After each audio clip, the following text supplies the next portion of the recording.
terribly dangerous form, as we were saying. I think they're either 100% or nothing.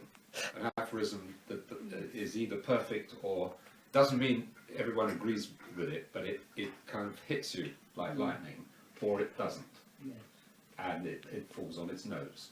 So he asked me to select some of these, and I think I'd need to think about each one for 2 or 3 minutes before. So I might just read about the first 20, or I'll try and leave a bit of a gap between, and of course what I said about if something doesn't, not everyone might agree that it doesn't work, but it's a very naked and absolute form of writing. Having finally met a cat who knows 7 languages, I haven't heard so much as a meow from her. We all forget what we want to say when given the chance to explain ourselves fully. A conflict only defies resolution when the best minds are called upon to resolve it. Even castles in the air require renovation. I like that one. I like that's the best one so far. I mean, can we be a little bit robust about doesn't work, but that's is Regina. Regina's. No. Of course, aphorisms, Regina. Yeah. And she was going to write 1001, and it didn't. That sounds like one of those ambitions which gets you going. Yeah, I like the one about the conflicts, the best minds being called upon to resolve it, because so often people say things that are impossible, or they'll end a short complaint or criticism with "that's just the way things are." Yeah. I guess conflicts are more ended by kind people rather than the best people for the job. Yeah, or like the ultimate advance in technology or something like that. You know, but so often people are just happy to be like, well, it's just the way it is. And that's... Mind you, did anybody read the account by... So this is what happens when an aphorism... the account of the hair-raising account of the negotiations in Ireland by Tony Blair's negotiator about when... and the negotiating between the IRA and the British government and the Northern Irish, the 3 parties to the conflict, 4 if you include the government of Ireland, Southern Ireland, hair-raising about how it was resolved, and the lying and the going around the subterfuges. Yeah, but that's hardly the best minds being called upon. Well, no, but they're not the best. Well, they were some of the best minds in the civil service. There were some very powerful intelligences that worked there. Yeah. But in the end of the day, it required subterfuge and it Was worked. the subterfuge helpful? Well, apparently, according to this account, by what was his name? It was necessary to move on at one stage. That one person thought it meant one thing and one person thought it meant another. And it was all deniable. Things were done through mediators, and there were a lot of things could be said about and against Tony Blair, but I think Ireland counts as an achievement. But that's another subject. Like when I might be a little bit out of my depth here because I'm not that politically or financially versed when it comes to the ins and outs of events like this, but I do think that if you're going to be trying to resolve a conflict or a problem that has to do with people, the most required quality in a human is empathy. And ideally, then you'd have, the IBM Watson. The IBM what? IBM Watson. So it's, you might need to jump in and save me on this, but from my understanding, it's a program that's been created by a medical institution. IBM, yeah, and it's being what? It's a medical institution. IBM is a computer manufacturer. Yeah. Oh, yeah. But it's it gives diagnosis. It diagnoses a patient better than a doctor can because it has all of the power of technology behind it to be able to cross-reference various relevant data. And so ideally you'd have something like that in all areas of crises and problems. But for a human, I think the best one to have is a skill to have is empathy. Surely, yes. IBM Watson does empathise with the patients in that respect, doesn't it? Understands them better than a human could. It understands their medical needs at least in that way. Yeah. He understands everything medical, but aphorism and it doesn't mention have in the, the article. it, The there one must be I a form of selected. empathy that it For doesn't have. instance, Well, that's where you might need Oh, yeah. human touch. So, for Yeah, example, exactly. in a crisis with food shortages or whatever, to figure out the logistics of what was going to go on, what needed to be distributed. Ideally, you would have a machine that was able to do so without, be able to calculate the person's needs. But then, if there's going to be human involved, the best thing they can do is empathize, try to do some kindness. Well, I think Regina would be pleased that the aphorism has given rise. Sure. Another couple more from Valentina's article. But I took aphorism from Regina's poems. Knowledge of life is worse than ignorance of it. Not sure, I like this one better. It is hard to squirm out of situations created for you by others, and impossible when they're created by yourself. To discover the meaning of life, you must first lose it. Hang on. Hang on. Yeah, hold on. Half a tick, half a mo. Well, to find the meaning of life, perhaps, To discover the meaning of you'd life. have to lose it. If you could make a simple Yes. contradiction. To between- find rather than to discover. Yeah. Isn't that word? I like about the Ten Commandments. I don't know. That people, Oh, where's that? I think probably at the beginning, in the previous page. From God we are separated by exactly as many steps as we have removed ourselves from Him. But you put those have got obliques. It's from a poem. Yes. It's not strictly, technically, it's not an aphorism. It's- But the aphorism. Oh, only 10 or so commandments did men receive from God. A lot more they thought up for themselves, so as not to have to obey the first 10. Yes. Wow. So people created a lot of their own commandments. Those are not so Every morning on my way into Stockholm, I endure riding a train full of young Oedipuses without complexes. How does she know? I'm being literal-minded. I'm being a pedant. A pedant. If someone is forever speaking of the heart, that doesn't mean he has one. Okay. Hamlet is always in black. Ophelia is always in white. Long before the advent of black and white cinema, Shakespeare had already discovered it to his cost. black and white I films. need to think about that. Black and white films of cinema. I'm not sure I understand it, and if I understand it, I'm not sure.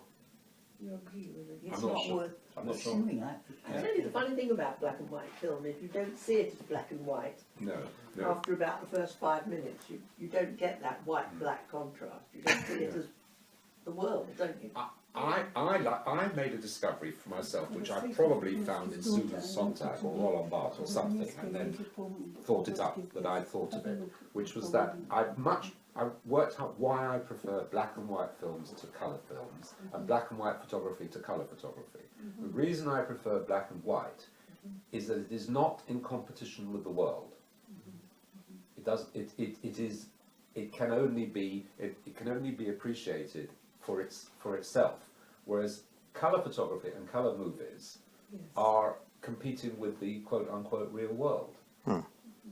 And I like that thought, and I agree with that Well, thought. I mean, that's an interesting thought, but it's not my experience. It's not your experience. No. But you don't prefer black, say, I mean, why I the don't great prefer photographers black like and white or coloured. I'm just rather intrigued. The human Cartier-Bresson. eye very quickly. Yeah, well yours points is a slightly different one, and possibly connected to mine, Yeah, but that you anyway see the black and white, you reinterpret it as colour.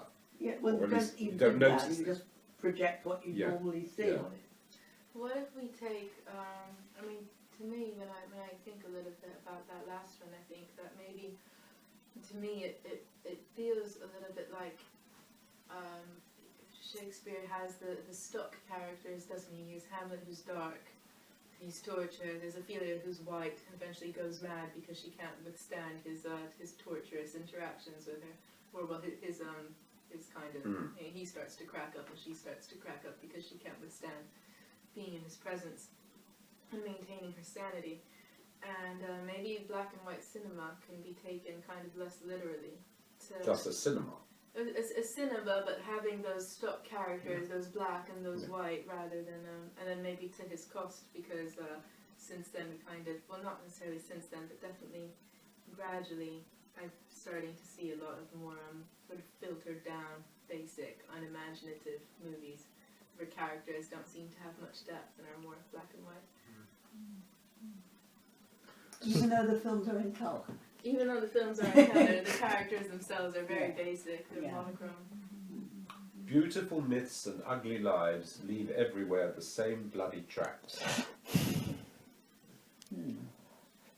The memory of good qualities you once possessed invariably takes the form of atavism or hatred. I don't think I agree with that. I don't want to agree with that. Now that might not be the same as not agreeing with it. The memory of good.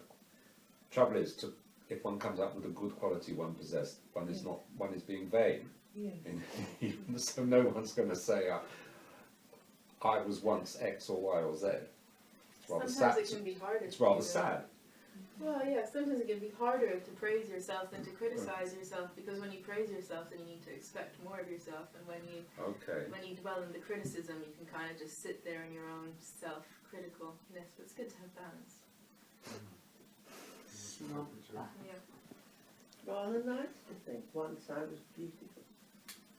I mean, if you were. Well- Do you think it's sad? Would it be sad? Perhaps more sad to dwell on it than to just. If somebody was a professional beautiful. beauty, If it's a mock, If you're a professional. no, but I Also, think what's beauty? it relates more Hang on, there's just some nice boundaries. Yeah. tellingly to moral characteristics, not, Yeah, okay. not, I was once kind, maybe. yes, that would be much more What a interesting. terrifying Yes, thought to have, if it was Yes. true. yeah, Depends on the context, doesn't it? Yeah. If you're like, I was kind to that guy, but if you're like, if you're saying, Yeah. once I used to be kind, I used to be capable of kindness, implying now I am not anymore, then that is the terrifying one. yes, But just recognizing that in your past or in yourself you have the ability to kindness is, it definitely has the potential to be an empowering feeling. unless you realise that you no longer have the potential. Yeah. Yeah, Why should you lose moral qualities? Why indeed? But people do, I'm sure. Well, they may think so. Just she has so many aphorisms. It's just almost like Brodsky started to use Brodsky for you could create a whole collection. He said, death is what happened to others.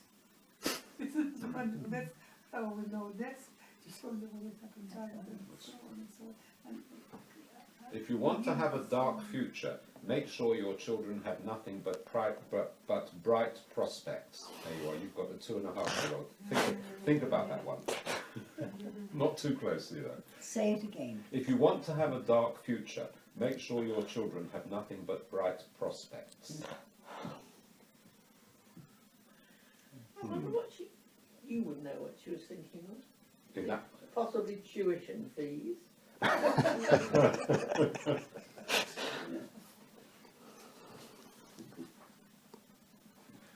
now this is stupidity is abortive intelligence. I sort of know. I think I know. Yeah. If you turn it round, a friend of mine, Alan Moore, would say, try turning it round, see if that means something. Intelligence is abortive stupidity. That's not what she wrote, so that's me playing games with it rather than What does abort mean? Abortive. A sign. I think it means that you get so far along and Yeah. kind of Abortive, before like you get there. Yeah. I think my dad once said, I need reason if someone needs reason insofar as it can know to take him to the brink of it and then learn to let him go. Similarly, perhaps if one is stupid, you realize that you're stupid, and then from there you can get as far as your stupidness can take you. But the best And then you're in stupidity new doesn't know territory. it's stupid, does it? that's If you know you're stupid, you're not that stupid. Well, you know something, at least, yeah. Yes. Or at least, you can begin the humbling process of bettering yourself, yeah. This one is the poet speaking, and it's the paradox. The more you think about life, the less time is left to live it. Well, That's the poet's mind. it depends what you want to do. Thinking about life is also living. Unless you can consider the possibility of disembodied consciousness, Ah. Yeah. Ah. You know? True. Consciousness. There was an immensely long article in The Guardian by a philosopher called, it was a Scandinavian name, I think. It was about bringing us up to date on the nature of consciousness. And there was a conference held on a boat somewhere in like a Norwegian fjord or something. And what's the current state of play among the philosophers who think about that all the time? This is one that would interest Arnold a lot. And it seems like after having been there's a fight back against those who would equate brain and mind, who would see consciousness as entirely, ultimately we would discover the neurology, the neural pathways of consciousness in the brain. And that was felt to be that was what the consensus was among the people, the influential people who thought about it and wrote about it. And now there's a fight back against that, and I'm pleased. This is Damasio, of course, wrote about that. That Arnold and I used to talk about Antonio Damasio. Damasio is very important. And one reason why Damasio is so influential is he's such a good writer, and that is not often influence is partly the quality of people's writing, isn't it? Independent of their thought. They have algorithms now, and they have computer programs now which can write beautiful poetry and create beautiful music completely independent of human input. Ah, but not. Do they? And they could be. Hang on. Hold on a minute. Who says they're beautiful poems? Well, I mean, obviously it's up to it, but enough people that. Well, you can say that about a human poet as well, can't you? Yes, you can. But enough people can find some beauty in them that there must be some there, or it's likely that there is some there. But not only can they write, but they do write, and in fact they write articles. You have programs which write articles which you'll read in newspapers without knowing that they weren't written by a human. That's a very common thing now. It's in all the major newspapers and news organisations, especially online. You know, like Huffington Post. And, Oh yeah. Well, this means we're heading down the road where one day we will program a computer to be cleverer than us completely, No, they do already. and they'll take us over. You know, the stock market, Yes, for people are instance. talking about this They'll take us already. over. Yeah. Yeah. They won't be interested over. Why? What would they be interested in? You're just carrying on doing their thing. They just leave us. They do their thing and we do our Yeah, thing. they just leave us too. That's a very optimistic. Yeah. I like it. Yeah. I like that. Well, it could be a few hundred years. Leave us to die No, away. no, no, no. Perhaps you don't understand, but like, for instance, the stock market in New York and on Wall Street is 85% of the trades happening are being conducted by high-frequency trading programs. No, I understand that. Is that so? Yeah. Yeah, I mean, this is true indeed of on any online poker and gambling forums. There's a lot of bots just gambling all day against live players. It's all over. It's everywhere, you know. And do you think that's a bad thing? I think kind of good and bad, good and evil are religious distinctions and don't really have any place in sort of the scientific discussion. But good or bad, because I kind of see it in terms of functional and dysfunctional. Or do you think it's functional? Certainly it's functional, but the monetary framework of reference which it's all operating within is dysfunctional. And also it's a functional aspect of the dysfunctional socio-economic circumstance, if you like, in my view. Why do you think good and evil has nothing to do with science? Because it's religion, isn't it? Religion and science are like, if you think of science, that's an Good and astronaut. evil aren't just... And religion is a woman in a, you know, all black. Like, science is this dynamic, versatile entity, and religion is kind of not. It's more of a kind of a narrow. And it's like people who didn't know where the sun went at night, thinking they got it all figured out. You know? It's important though to distinguish because a lot of the time when you speak about religion, it turns out different definitions of what it means to be religious. Sometimes, you know, I ask them, are you religious? They go, yeah. Well, I'm more like spiritual. But I